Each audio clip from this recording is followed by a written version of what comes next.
Hospital admissions can be sad moments, especially when doctors pretend everything is fine, looking away and coughing embarrassedly to give the impression that all is well. While in the hospital, Norman had already given up expecting anything positive from the weather or his doctor. That year, the winter was very severe, and furious storms made the hospital windows shake all night. Norman was surprised when he arrived at the hospital. He had an active and healthy life, so he never imagined being hospitalized and dependent on medical treatment.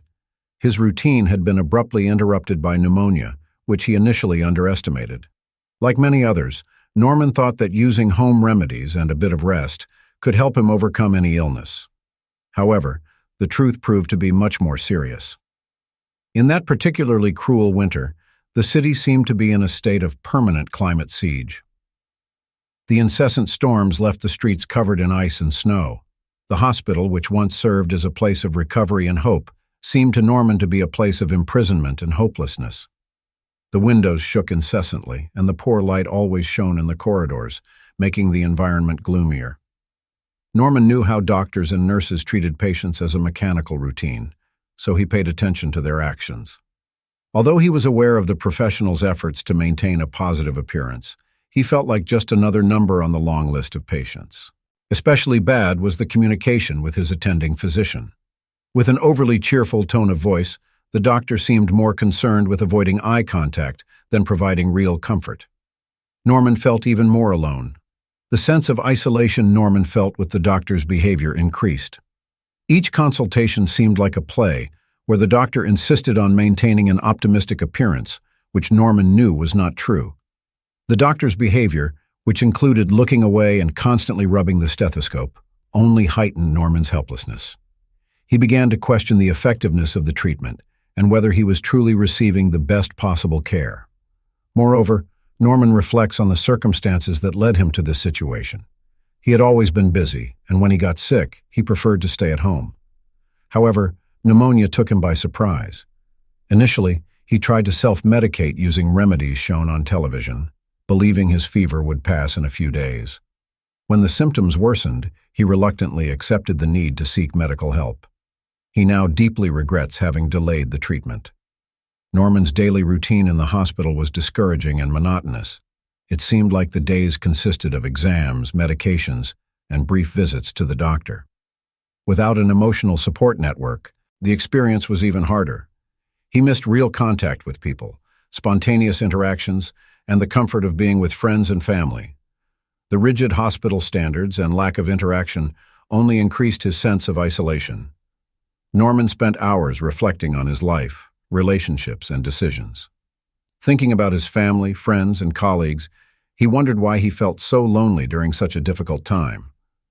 The obligatory examination of hospital isolation raised significant questions about his purpose and the human connections he had built or neglected over the years.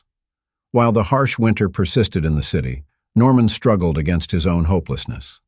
The hospital, originally designed to provide healing, now served as a space for introspection and self-discovery. He knew that to get out of that situation, he would need to find strength within himself to face the illness and deal with the emotional difficulties that arose over the days spent in that hospital bed. Melancholic environment. The sun and blue sky were obscured by low gray clouds that covered the city. They seemed to weigh everything down. The hospital air was very warm, suffocating Norman. Despite the extremely cold weather this occurred, Norman realized there was an almost surreal difference between the freezing weather outside the hospital and the suffocating environment inside. It seemed that nature reflected his state of mind, the constant cold, his hopelessness and isolation, and the suffocating heat in the hospital showed the constant pressure and claustrophobia of his situation. The sky and the vision of a bright and hopeful future were obscured by the low gray clouds that covered the city. The hospital, which once served as a center for recovery and rehabilitation, now seemed to be Norman. They yearned to hit these windows as a constant reminder of the storm.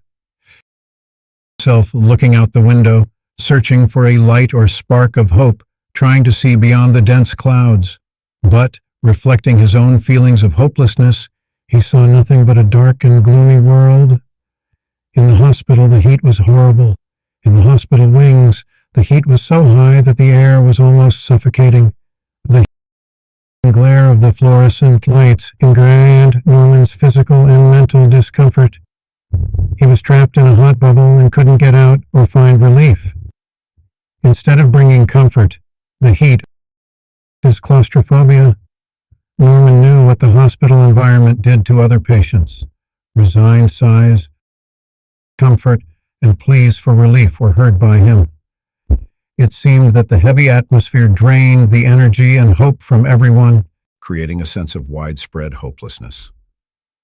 He had the impression that he was not alone in his anguish and couldn't find solace as he heard many conversations in the corridors filled with fear and concern. Another factor that contributed to the desolation of the environment was the behavior of the healthcare professionals. Norman saw the fatigue and exhaustion in the eyes of doctors and nurses, although they did everything to give the impression that they were doing well. The interactions were mechanical, with forced smiles and empty encouraging words. The lack of authenticity in human interactions led Norman to question the effectiveness of the treatment he was receiving. In addition to the hospital's physical environment, people were also filled with feelings. The daily routine of exams, medications, and medical consultations became tiresome and repetitive for me. Norman felt trapped in a series of endless medical procedures. Each day seemed to be just a repetition of the previous day, and the hope of improvement became more distant. Norman tried to find distractions to relieve his anxiety and boredom. Although he had read books, watched TV, and surfed the internet, nothing seemed to help him feel better. It seemed that he was drifting further and further from his life outside the hospital, his friends and family, and the things he enjoyed doing. He was emotionally exhausted by the depressing situation found in the hospital. The severe weather, the hostile hospital atmosphere, and the absence of genuine human contacts made the situation almost unbearably difficult for Norman. He knew he needed to find a way to cope with this situation, maintain hope, and avoid loneliness. However, as the storms roared outside and the suffocating heat persisted inside the hospital, this task seemed increasingly difficult. Norman and his state of health. Nearly 35 years later, Norman was hospitalized for the first time. He had dealt with viral infections, common colds, and even some fractures at home, so he rarely missed work. Currently, Norman is hospitalized due to acute pneumonia, and he is not able to endure a prolonged immobility situation. Norman rarely found time to get sick because he was always a busy and occupied man. He had a strong immune system and an even stronger determination not to be hindered by minor illnesses. His rare illness was treated with rest at home and traditional remedies, without the need for intensive medical assistance. But the pneumonia he contracted was different. He began pneumonia strangely, initially ignoring a modest fever.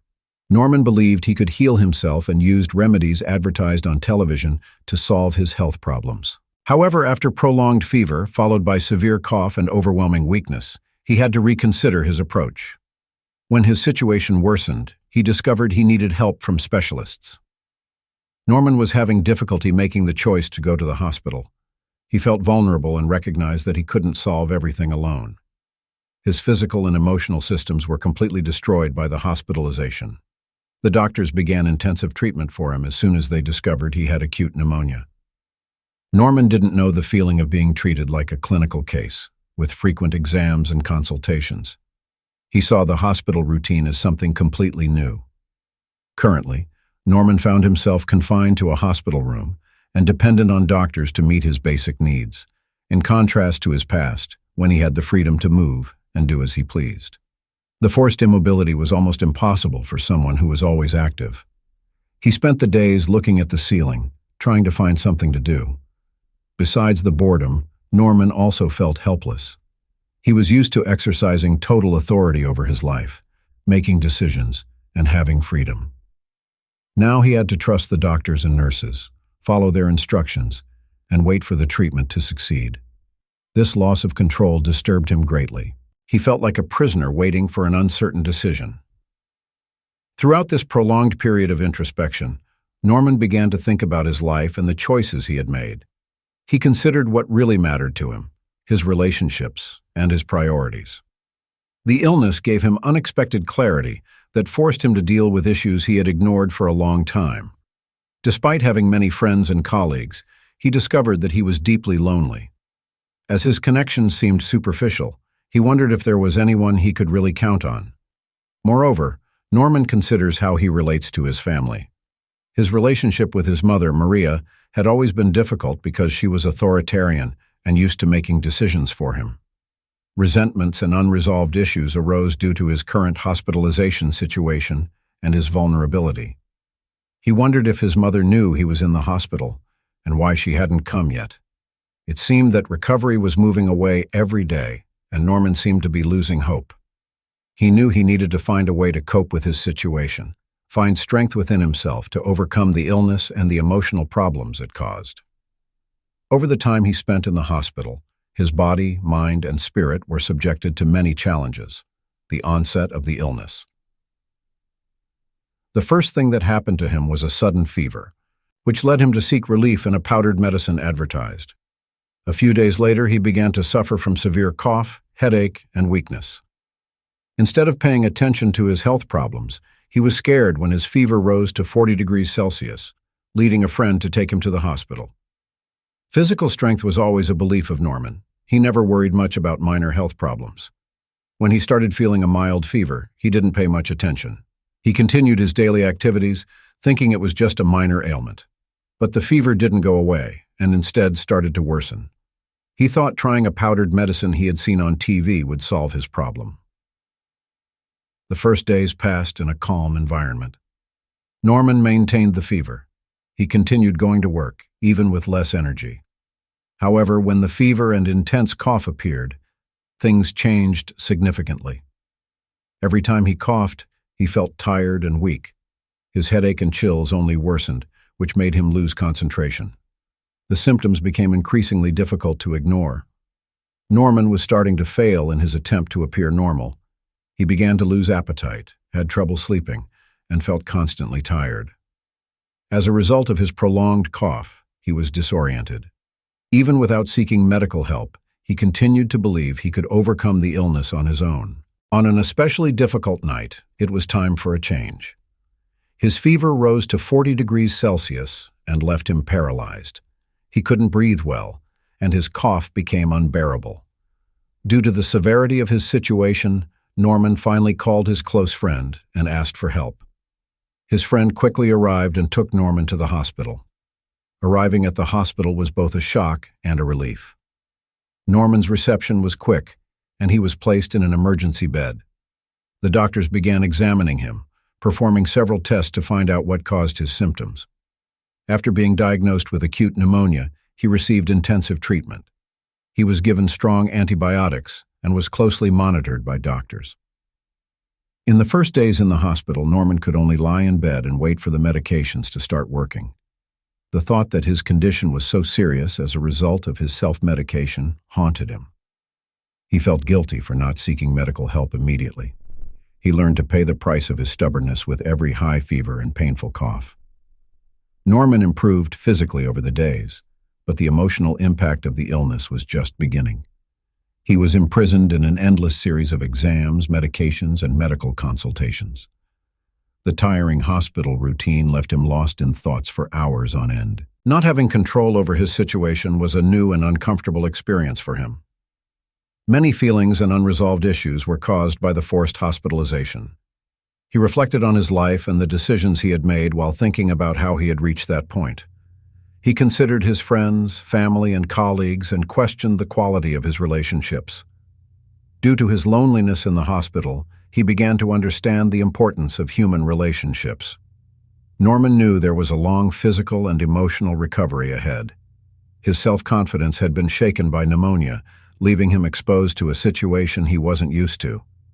He was determined to come out of this situation stronger and knew what he needed to do, but he only had the option to wait and fight the illness every day.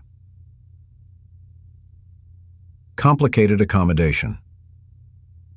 Norman tried to adapt to the discomfort of sleeping in the hospital bed after his initial shock. He found advice online and discovered that he could recover in a week or two. However, they warned about rare cases. During the first days in the hospital, Norman felt completely out of place.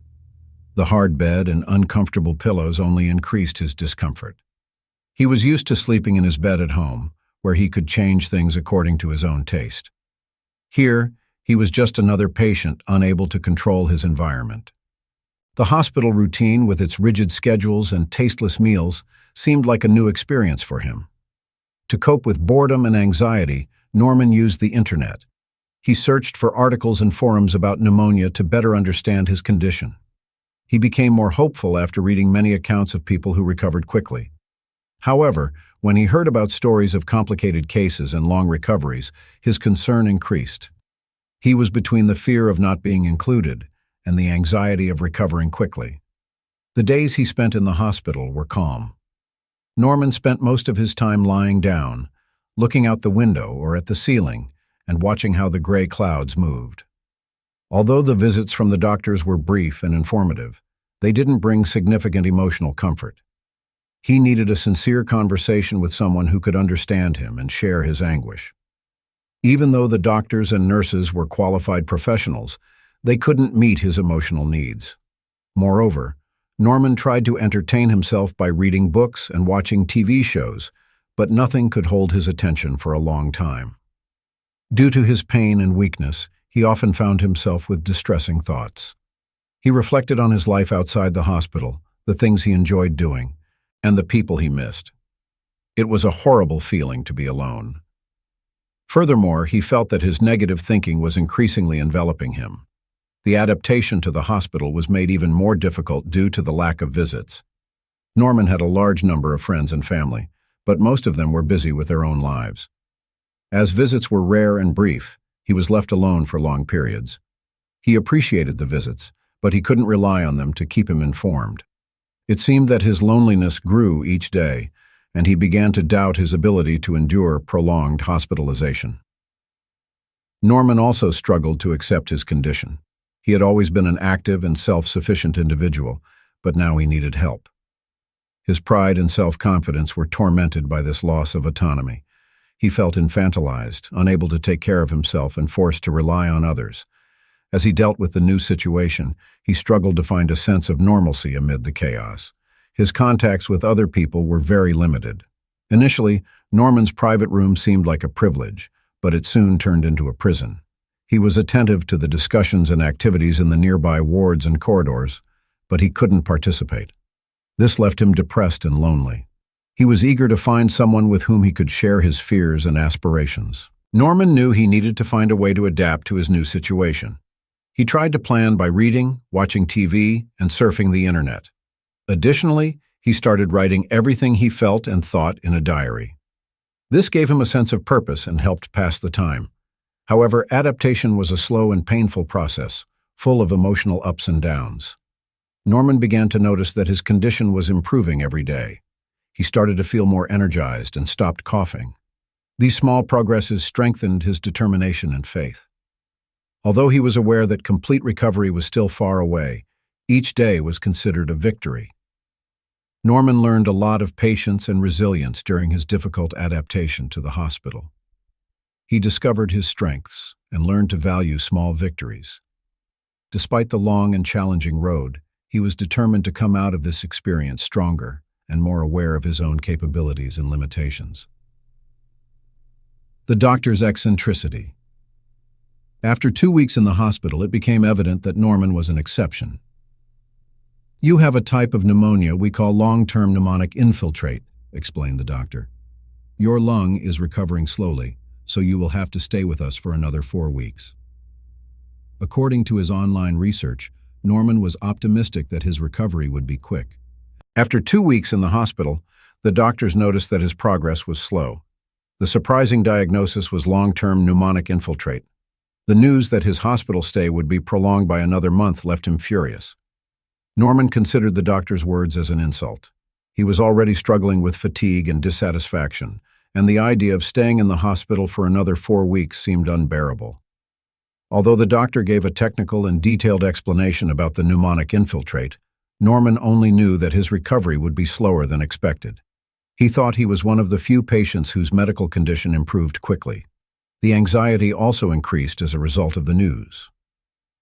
Norman began to worry about the possible complications and how it could affect his future life. He was indefinitely postponing plans, commitments, and responsibilities. Each day he spent in the hospital served as a reminder of everything he was missing. He was in limbo and didn't know when he could start living a normal life.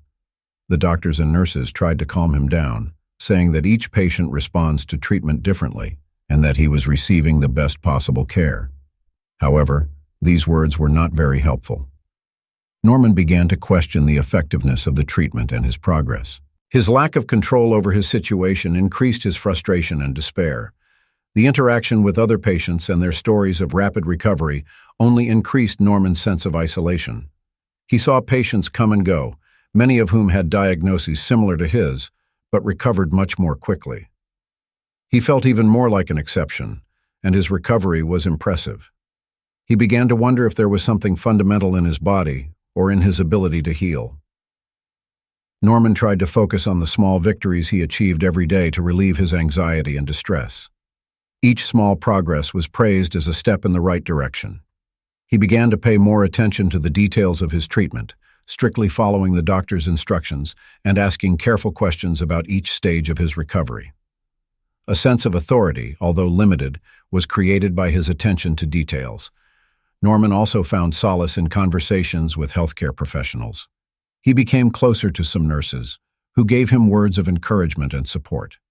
These interactions helped break the monotonous routine and provided moments of true human interaction. Believing that these conversations would motivate him to keep fighting, he began to appreciate and look forward to them. Over the weeks, Norman began to accept his situation as a stroke of luck. He discovered that slow recovery did not necessarily mean failure. Instead, it meant he needed to take a different path. This acceptance was not easy. However, it was a gradual process of mental and emotional adaptation. He learned to be patient with himself and to recognize that each body has a different healing rhythm. Norman also began to consider the lessons this experience could teach him. He saw his hospitalization as an opportunity for personal growth and self-knowledge. He started to reevaluate his priorities and found aspects of his life that he considered insufficient. The experience taught him to deal with his vulnerability and accept help from others, something he had always been reluctant to do. Norman's journey in the hospital, marked by the medical exception of a slow recovery, showed his determination and resilience. He discovered his strengths and learned to value small victories. Despite the long and challenging road, he was determined to come out of this experience stronger and more aware of his own capabilities and limitations. Uncomfortable feelings. Norman felt that the doctor's words were like a funeral march. Boredom and immobility condemned him instead of pneumonia. His mood worsened every day, especially since he lived in a single room, which initially seemed like a privilege, but now was a punishment. Norman had an active social life. He enjoyed staying busy and participating in groups. The isolation in a hospital was a major blow. Initially, he thought being in a separate room would be a privilege, a quiet place to relax and recover. But he quickly learned that loneliness came at a high cost. The feeling of being alone with his own thoughts was devastating. Norman spent hours alone with no one to discuss his problems or talk to. He was attentive to the discussions and activities in the nearby wards and corridors, but he couldn't participate. He believed that his friends and family left him alone to deal with his problem. He had few visits, and they were brief. The boredom was almost impossible to endure.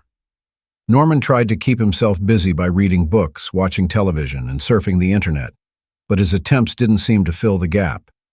He was eager for time to pass and always looked at the clock. The days kept passing, and each minute seemed like an eternity. Perhaps the hardest thing to deal with was the lack of genuine human interaction. Norman not only missed meaningful conversations, but also missed hearing and being heard. The brief interactions with the doctors didn't provide the emotional comfort he needed, despite being necessary. He longed for a true connection with people, someone who could understand and share his suffering. Moreover, Norman began to think about his relationships. He wondered why he felt so alone, even though he had many friends and colleagues.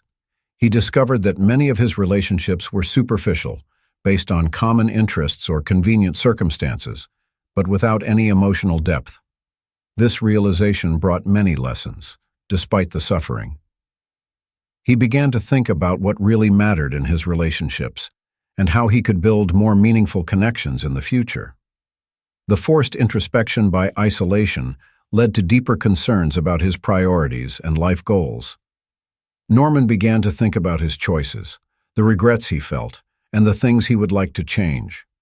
He discovered that he had led a distracted life in many ways, focusing on achieving external goals and ignoring his emotional and spiritual needs. The forced hospitalization gave him time to think about what really mattered to him and the ways he could live a more meaningful and genuine life.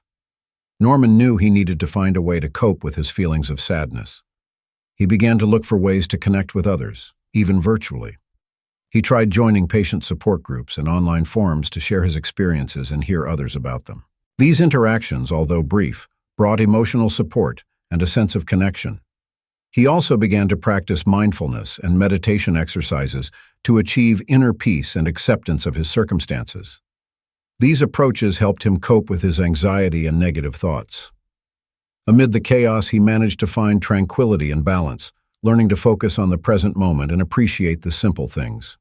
Moreover, even though visits were brief, Norman made a great effort to express his gratitude. He committed to showing his gratitude and maximizing these interactions. These visits, which provided a pleasant break from boredom and loneliness, improved his daily routine. Norman demonstrated his capacity for emotional and mental resilience during his experience in the hospital. He learned to deal with his emotions and connect with others, even when things were difficult. The experience pushed him to seek a more intimate and valuable life and to appreciate true human connections. Despite the difficulties, he became stronger and more aware of his emotional needs. Desire for company. The constant murmur of the nearby wards irritated Norman. Finally, he requested a transfer to the general ward. However, he was informed that it was crowded and that his condition didn't allow him to be near other people. Norman's desire to have someone to talk to increased every day. He envied the patients in the general wards, where there was a constant exchange of words and laughter. He always knew what he was missing, even if the walls muffled the sound of the conversations. He was growing increasingly tired of being alone in his room and longed for any kind of human interaction. Norman decided to fulfill his desire for company. He called a nurse to find out if he could be transferred to the general ward. He stated that loneliness was hurting his mood and that the presence of other people could help him recover. The nurse listened patiently, but her face was covered with compassion and concern. She explained that the general ward was crowded and that due to his condition, he couldn't be in a place where he could be exposed to other infections. The news irritated Norman. He was furious and discouraged to learn that there were not many options. Although he was aware that the doctors were doing their best for his health, it didn't help alleviate his sense of abandonment and isolation. More lonely than ever, he returned to his bed. When his request was denied, Norman was forced to confront his real situation. He was in a cycle of sadness and loneliness with no solution. The sense of claustrophobia increased, and it seemed that the walls of the room were closing in on him. He became even more focused on the activities in the corridors, trying to hear any snippet of conversation or interaction. Norman began to think about indirect interactions. He wrote letters to friends and family to communicate his thoughts and emotions. The words of encouragement and support were received as relief and support. Additionally, he began to pay more attention to the occasional visits he received, valuing each moment of interaction and trying to prolong these conversations as much as possible. Moreover, technology became a great ally. Norman began using video apps to connect with friends and family. Video calls made you feel present, unlike phone calls or text messages. Seeing the faces of his loved ones, hearing their voices, and sharing moments of conversation and laughter was a great relief. Norman also investigated online support groups for patients with pneumonia and other serious illnesses. He joined groups of people who shared common experiences and began participating in conversations and tales. Although these interactions were virtual, they gave him the sense of belonging and understanding he was trying to find. Additionally, Norman began working more closely with healthcare professionals. He asked detailed questions about his treatment and progress, trying to help him better understand his condition and future prospects. These conversations increased his self-control. They also created moments of real human connection. Over time, he began to see doctors and nurses as friends, and not just authority figures. The small gestures of friendship also pleased Norman. He began writing thank you notes to the nurses who cared for him, expressing his gratitude for their effort and dedication. Although these gestures were small, they established a connection of appreciation and respect between them. Norman's desire for company was a profound manifestation of his need to interact with other people. Although he couldn't be transferred to the general ward, he found ways to connect and interact meaningfully within the limitations of his situation. The experience taught him the importance of community and empathy, and how important these relationships are for physical and emotional healing.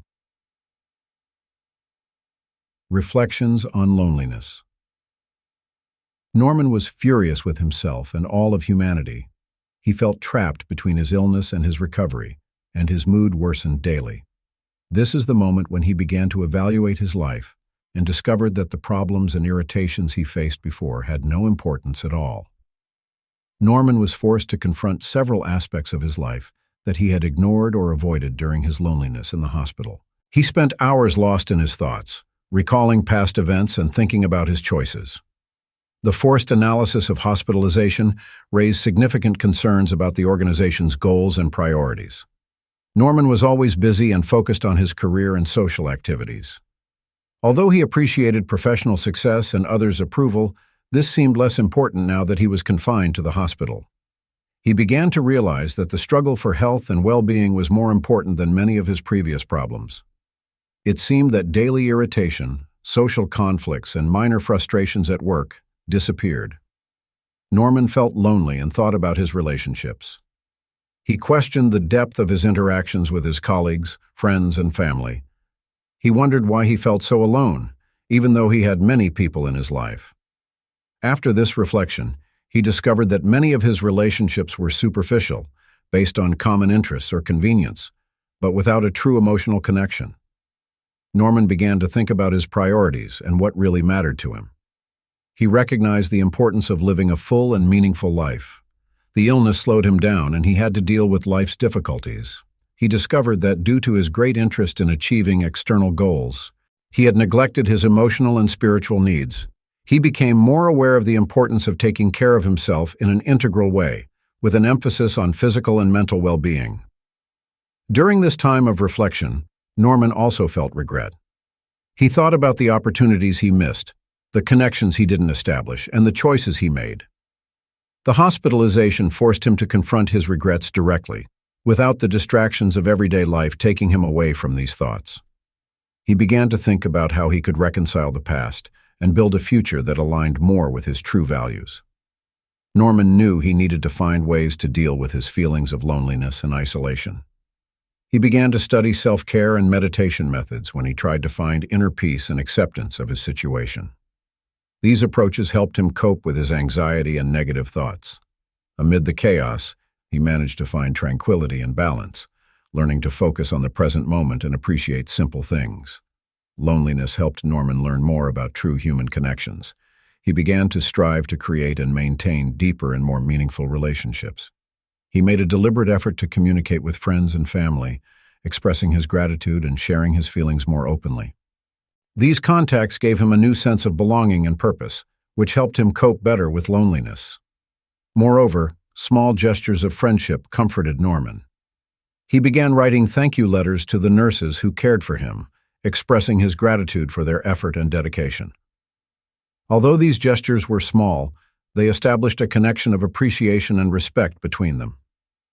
When thinking about loneliness, Norman felt a significant change. He discovered the value of human relationships and the care of himself and others.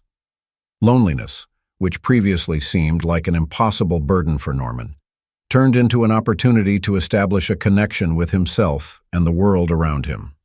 Norman began to participate in support groups and community activities, strengthening his existing friendships and making new ones. He discovered that participating in social activities and supporting causes he was interested in could help him feel better when he was alone. Each new connection he made helped him out of loneliness. Norman began to focus on interests he had previously neglected. He rediscovered his love for reading, gardening, and painting.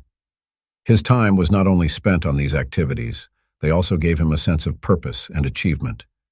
Sharing his path with others, Norman became a mental health advocate. He began speaking at local events and wrote articles about finding and dealing with loneliness. Due to his story, many people sought help and spoke openly about their feelings. Norman's evolution was gradual but significant. By acknowledging his loneliness and facing it head-on, he discovered a new way of living, full of meaningful connections and a new sense of purpose. Norman's story serves as a strong reminder that even in the most challenging times, there is always a chance to find hope and light through community, empathy, and self-improvement.